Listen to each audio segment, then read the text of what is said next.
Donc en premier lieu, je veux excuser l'absence du professeur Le Guen avec qui nous avons réalisé ce travail suite à des difficultés au sein des services d'urgence pédiatrique. Elle en était vraiment désolée et je ne sais pas s'il y a des personnes du GFRUP dans la salle. Ça me semble un point important.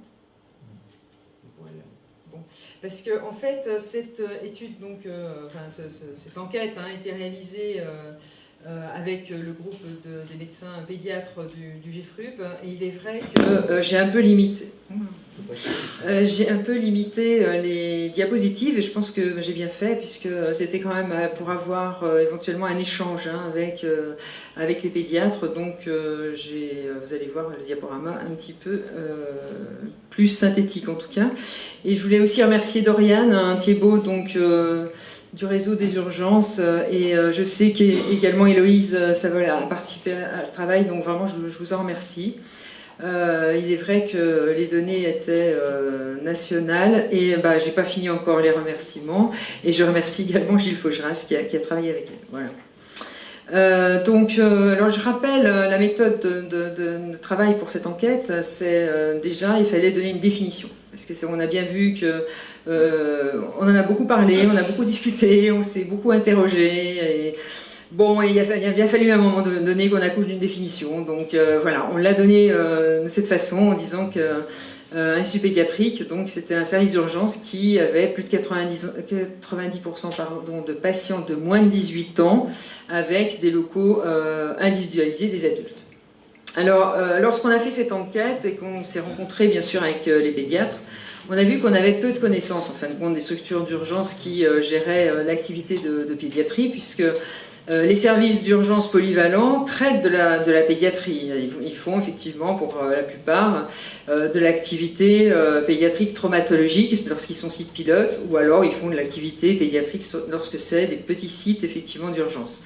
Par contre, il y a également des services d'urgence pédiatrique qui assurent la traumatologie médico-chirurgicale. Donc, quand on a commencé à discuter en région et au niveau national, on a vu qu'en plus, il y avait des autorisations qui différenciaient effectivement au niveau régional pour cibler ces structures. Et donc, en dernier point, je répondrai par rapport à la circulaire qui vient d'arriver du 2 octobre, pour effectivement avoir un éclaircissement sur la définition, en tout cas plus administrative, et donc on en parlera. Donc l'objectif de l'enquête, c'était de dénombrer, d'identifier ces structures, d'établir une cartographie sur le territoire français. Donc je pouvais aller sur le site de la FEDORU, et sur ce site il y a une carto où vous allez trouver tous les services d'urgence adultes et pédiatriques, donc de la région, au niveau national. Je pense qu'il est encore à mettre à jour définitivement, mais vous pouvez avoir cette carto donc à votre disposition. Et puis donc ça permettait de décrire l'organisation de ces structures et les moyens qui pouvaient effectivement s'y rattacher, ainsi que le nombre de passages, bien sûr, annuels qui s'y rapportaient. Donc on a fait une enquête en ligne. Donc je remercie toutes les personnes qui ont participé à la mise en place de cette enquête, mais surtout du recueil, parce que c'était quand même assez important. Et donc l'identification a été faite par la FEDORU et les directeurs d'ORU, pour les services effectivement inclus, et pour les régions qui n'avaient pas d'ORU, à ce moment-là, c'était identifié par le GFRUP, et donc plus spécifiquement par le professeur Le Guen pour les régions, donc hors FEDORU.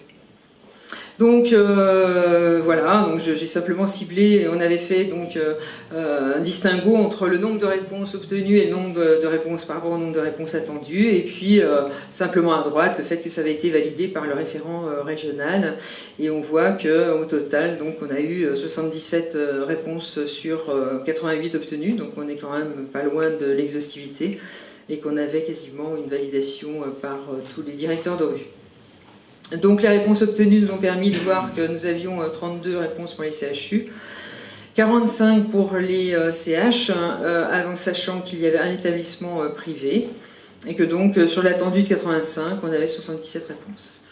Alors j'ai essayé d'être très synthétique, on avait en tout cas ciblé un questionnaire pour connaître mieux l'activité des services d'urgence pédiatrique, savoir comment était réalisé l'accueil, avec quel personnel, Il y avait la partie ressources humaines hein, des SU, et puis après nous avons des éléments sur les locaux, mais je ne me suis vraiment pas étendue dessus parce que ça aurait été intéressant de le faire avec les pédiatres.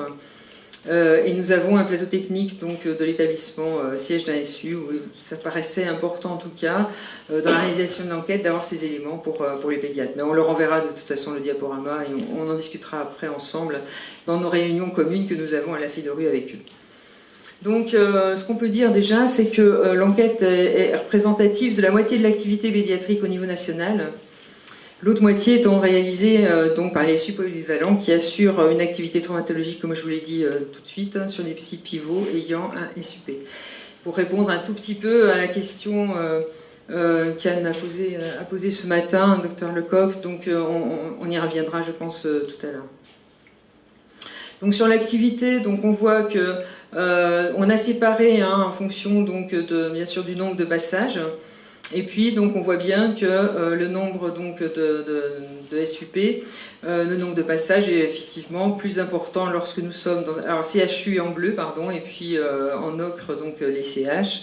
Et on voit que plus effectivement la structure est importante, plus il y a un nombre de passages important. Et qu'en moyenne, on a donc ciblé en 2015, on a fait plutôt une médiane également. À peu près pour les CH, c'est 15 000 passages, et pour les CHU en 2015, c'était 30 000 passages. Donc, en ce qui concerne, on a fait un focus sur les prises en charge des urgences traumato dans les SUP, donc hors CHU, puisqu'on sait que lorsqu'on est dans un CHU, la plupart du temps, il est revenu le fait que l'activité était médico-chirurgicale et traumatologique, puisque c'était des structures d'urgence pédiatrique qui assuraient bien sûr les deux avec des pédiatres. Mais par contre, lorsqu'on se met effectivement dans un contexte de CH, on s'aperçoit que la prise en charge, donc ici, donc en vert, c'est positif. Donc plus le service est important, plus il y a une prise en charge des urgences traumatologiques. Et effectivement, là, lorsque les établissements sont moins importants, moins de passages, à ce moment-là, effectivement, on est effectivement dans un sens inverse. Des limites d'âge, donc limites d'âge supérieures, donc dans les CHU, hein, on en a, parce qu'on a mis les nombres à chaque fois, parce qu'en fonction de l'enquête, il y avait des éléments qui étaient répondus ou pas, hein, donc on a différencié effectivement ce nombre de réponses. Donc on voit que, parce que ça nous intéressait, hein, on a eu une grande discussion aussi, hein, 18 ans, 16 ans, 15 ans, enfin voilà, donc il y a des textes, il y a la vraie vie, il y a les contextes locaux, régionaux, etc. Et on a voulu effectivement voir ce qu'il en était, et on voit bien que bon, on reste effectivement dans une proportion importante, bon, surtout 16 ans en fait, hein, avec à peu près équivalent 16-18 ans, et puis une petite proportion donc, sur le 15 ans en ce qui concerne les CHU. Par contre, en ce qui concerne donc les CH, on voit que la proportion est beaucoup plus importante sur les 18 ans et que effectivement sur la partie des 15 ans est à peu près équivalente, mais 16 ans également. Enfin un peu moins effectivement, puisqu'en comparaison c'est un peu moins important. Mais vous voyez qu'on a aussi du 17 ans. Donc voilà. Donc c'est assez disparate effectivement, et on a vu hein, pour plein d'éléments qu'en fin de compte il y a plein de disparités, et c'est là où ce sera très intéressant après de travailler de manière plus spécifique sur des éléments pour connaître un peu mieux effectivement des données pour travailler sur les organisations des services d'urgence pédiatrique. On a voulu voir au niveau de l'accueil s'il y avait un accueil administratif. C'est vrai que c'est un élément qui était dans la discussion plus ou moins importante quand même, parce que lorsqu'il n'y a pas en fait d'agents administratifs, ce sont les infirmières qui assurent la partie administrative. Donc, comme effectivement il n'y a pas non plus pléthore de ressources humaines dans les services d'urgence pédiatrique, il est évident que c'était un point important à cibler. Mais on voit que effectivement, alors en rouille et vert, hein, donc pour les CH et les CHU, on a quand même majoritairement un accueil administratif, qui est parfois d'ailleurs partagé avec les urgences adultes. Alors tous ces éléments-là, hein, partagés avec les urgences adultes, je les ai, mais je ne vais pas vous montrer, si vous voulez, tous les diagrammes, parce que j'ai essayé de limiter, mais c'est peut-être encore un peu long. Donc là, effectivement, on a regardé le nombre de passages annuels en fonction de la présence d'une IOA, et c'est l'infirmière organisatrice de l'accueil est vraiment une personne très importante, et on voit que dans les réponses, soit c'est 24/24, soit c'est sur certaines plages horaires. Et donc on s'aperçoit que de toute façon, plus on a de passages, plus on est effectivement dans le... J'arrive pas à voir... c'est le CHU, là, voilà. Ici, ce sont les CHU, ici, ce sont les CH. Et c'est vrai que là, sur les CHU, on voit que plus on a de passages, plus effectivement on a la présence d'une infirmière d'accueil, ce qui n'est pas très étonnant. D'ailleurs, c'est un peu ce qui se passe au niveau des urgences adultes, mais il y a un petit bémol, c'est-à-dire que sur les urgences adultes, on a plutôt l'absence d'infirmières d'accueil quand on est en dessous de 10 000 passages par an, et par contre, au-delà, on commence à avoir une présence d'infirmières beaucoup plus importante. En ce qui concerne les CH, on voit que l'accueil est assuré également par des infirmières d'accueil, en sachant que bon, il y a un peu moins de présence d'infirmières, et c'est souvent des administratifs qui assurent parfois même l'accueil, et donc ou l'infirmière d'ailleurs du service dans lequel effectivement ils travaillent. Je suis bientôt fini, Monsieur le Président. Le nombre de logiciels d'urgence, ça c'était un point qui nous intéressait parce qu'en fait il était important de savoir s'il y avait quand même des logiciels d'urgence, parce que je rappelle que pour remonter des RPU, genre définir les RPU parce qu'il y a plein d'acronymes et que des fois on a l'impression que tout le monde connaît, mais c'est quand même, on vient de le rappeler. Donc les résumés de passage aux urgences, en fait on s'aperçoit qu'il y a quand même une majorité d'établissements, enfin d'une structure d'urgence pédiatrique qui ont un logiciel donc d'urgence, donc c'est plutôt rassurant, et on a un peu de travail au niveau des directions des ORU pour arriver à une exhaustivité effectivement d'informatisation de ces services, mais c'est vraiment quelque chose qui se développe énormément, et je pense qu'on va y arriver assez rapidement en tout cas. Alors là, j'avais plein de diapos, et on m'a dit Agnès, parce qu'on a répété un peu hier, vous voyez, et donc on m'a dit Agnès, on a un peu trop, donc tu vas un peu limiter, donc j'ai limité, voilà.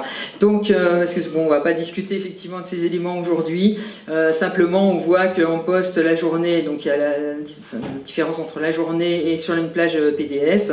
Donc on voit qu'effectivement, il y a un peu plus de monde effectivement quand on est en CHU qu'en CH. Mais par contre, sur la plage de PDS, c'est pas si évident que ça, malgré effectivement toutes les diapos qui suivaient, parce que après on a regardé en fonction de l'activité du service et du nombre de passages, et on s'est aperçu que c'était pas si évident que ça, et que des fois c'était plus important dans les CH. Donc ça, c'est vraiment des éléments que GFRU pourra s'approprier pour travailler sur les organisations et les ressources humaines. Et par ailleurs, donc, par contre, ce qu'on avait ciblé, c'est qu'il y a quand même un nombre d'infirmières qui reste assez constant, qu'on soit effectivement sur la journée ou sur la nuit. Donc on avait simplement regardé s'il y avait la présence pendant la période de garde d'autres médecins que les pédiatres qui étaient dans les structures d'urgence pédiatrique. Donc on voit qu'effectivement il y a une partie de pédiatres qui sont en fait des pédiatres hospitaliers de la structure. Il y a également des pédiatres libéraux, mais là effectivement on voit qu'il y en a beaucoup moins, que ce soit dans les CHU ou dans les CH. Et puis on a regardé également les médecins qui n'étaient... Alors c'est marqué généraliste, mais en fait c'est des médecins non pédiatres, et on voit qu'effectivement il y en a quand même une partie non négligeable dans les CHU. Dans les ressources humaines, on a regardé très rapidement donc d'autres éléments, les assistantes sociales, puisque c'était un point qui avait été évoqué, et de plus en plus on voyait que les services d'urgence pédiatrique avaient besoin des assistantes sociales pour les problèmes sociaux qu'on connaît aujourd'hui et depuis quelques années. Et c'est vrai qu'on a vu qu'il y a une présence quand même d'assistantes sociales qui est plus importante dans les CHU, mais il y a encore des efforts à faire à ce niveau-là. Et en ce qui concerne les psychologues, c'est pareil, je ne vous fais pas de détails, vous voyez bien qu'il n'y a pas quand même une présence très très importante. Alors le pédopsychiatre, ça c'est vraiment la question que se posent tous les pédiatres, et en tout cas qui revient à chaque fois dans la discussion, parce qu'il y a un manque de pédopsychiatres. C'est vrai qu'on a recensé, vous voyez là c'est en vert, c'est toujours pareil, en H24, ici c'est simplement hors PDS, donc la journée en semaine, et on voit quand même qu'on était assez étonné de voir qu'il y avait quand même une présence de pédopsychiatres. Donc il faudra aller un petit peu plus en détail, parce que je pense que c'est pas du tout le ressenti en tout cas des pédiatres qui travaillent dans les structures, et que c'est peut-être un point à cibler de façon plus précise. Les locaux, je passe, je pense pas que ça va vous intéresser aujourd'hui. Par contre ça intéressera effectivement le GFRU pour l'organisation, comme je vous le disais. On a regardé s'il y avait un service de chirurgie pédiatrique, parce que c'est important dans les filières de soins de savoir effectivement de savoir comment on fait une filière pour les enfants dans ce domaine. Et on voit qu'il y a quand même sur effectivement les CHU, ça nous rassure quand même énormément, puisqu'on préfère effectivement qu'il y en ait. Ensuite, sur les services de réanimation pédiatrique également, donc on est rassuré. Et bon, voilà, hein, sur les CH, il y en a beaucoup moins. C'est pour ça qu'il y a effectivement des filières de soins et puis des plateaux techniques plus spécifiques sur lesquels il faut diriger les patients, bien évidemment. Également, alors là, c'était le service de radio en fonction du nombre de passages annuels. Je passe. Les services de neurochirurgie qui prennent également en charge les enfants, c'est un vrai sujet, hein, parce qu'on sait que nous, en région par exemple, en ce moment, on est en train de revoir toute notre filière effectivement neurotraumato et également dans d'autres régions. Donc on voit qu'il y a quand même une présence qui n'est pas négligeable, mais quand même il y a des régions qui n'ont pas forcément des services de neurochir. Donc c'est un vrai sujet. Alors là, je suis dans la conclusion. Ça va bientôt être fini. Donc l'objectif, c'était de permettre une analyse opérationnelle hein, des services définis sur le plan professionnel et pour permettre d'assurer quand même une connaissance de l'organisation de cette filière au niveau national qui était absolument inconnue jusqu'alors. Ensuite, c'était aussi le principe de promouvoir hein, l'informatisation de tous les SUP pour permettre aux ORU et de par la différenciation des UF dans la remontée des RPU d'effectuer des analyses plus spécifiques donc, de ce parcours de soins. Les perspectives et les travaux en cours, donc, c'est permettre donc l'exploitabilité. À partir du moment où on les remontera ces RPU, on va exploiter ces données pour essayer d'avoir un travail de qualité. Et on travaille actuellement sur l'intégration des thésaurus nationaux. Et donc, c'est travaillé au sein de la commission des thésaurus. Et je remercie tous les participants de cette commission, et entre autres SPF, la SFMU, le GFRUP. Et donc, on travaille sur des thésaurus diagnostiques et circonstances. Donc, j'en ai pas oublié, et puis il y a la présence également de la TIH. C'est également les perspectives, c'est de regrouper les données d'activité justement des moins de 18 ans dans les structures d'urgence pédiatrique et dans les SUP polyvalents. Voilà, toute une petite réponse, mais on en reparlera après, puisqu'on sait très bien que si on s'arrêtait uniquement aujourd'hui à avoir l'activité pédiatrique dans les SUP polyvalents, on a bien vu qu'il nous manquait quand même une grande partie d'activité pédiatrique. Et de formaliser dans l'avenir donc des études à venir dans cette filière. Alors la nouveauté, la circulaire du 2 octobre 2017, qui nous a un peu surpris. Enfin, nous dans nos réflexions et quand on a lu, on a dit bon, on va voir effectivement très clairement comment on va autoriser les structures d'urgence pédiatrique. C'est fait très clairement. Donc c'est une dimension administrative où on dit que les autorisations des structures d'urgence pédiatrique sur une entité géographique, et c'est ça le point très important, assurant en leur sein une prise en charge exclusive des enfants. Ça veut dire que si vous avez un service d'urgence pédiatrique dans un CHU, dans les mêmes locaux, effectivement, même si c'est séparé, que vous avez un service d'urgence pédiatrique séparé du service d'urgence adulte, ça ne sera pas une structure d'urgence pédiatrique. Donc, je donne l'exemple de Bourgogne-Franche-Comté. Pour nous, la définition de la circulaire ne nous permet pas d'avoir effectivement une définition de structure d'urgence pédiatrique autorisée. D'accord. Et sinon, pour les autres autorisations, ce sera des autorisations de structure d'urgence à formaliser par l'établissement, effectivement, en additionnant l'activité des différentes filières reconnues d'urgence. Donc ça, c'est un point pour lequel on aura besoin d'éclaircissement pour savoir quelles sont les filières qui sont reconnues effectivement d'urgence, pour qu'on puisse se coordonner en interrégional pour savoir ce qu'on fait remonter exactement dans nos RPU. Voilà, et donc en préconisation, parce que ça me semble un point important aujourd'hui, et surtout suite à la circulaire, cette analyse fonctionnelle doit permettre de définir des niveaux d'activité par région pour individualiser les circuits d'urgence pédiatrique. Et ça, pour moi, c'est un point essentiel. Et on attend en tout cas beaucoup de retours de nos tutelles pour qu'on puisse, et puis nos réflexions métiers, pour qu'on puisse savoir exactement comment définir nos urgences pédiatriques. Voilà, je vous remercie.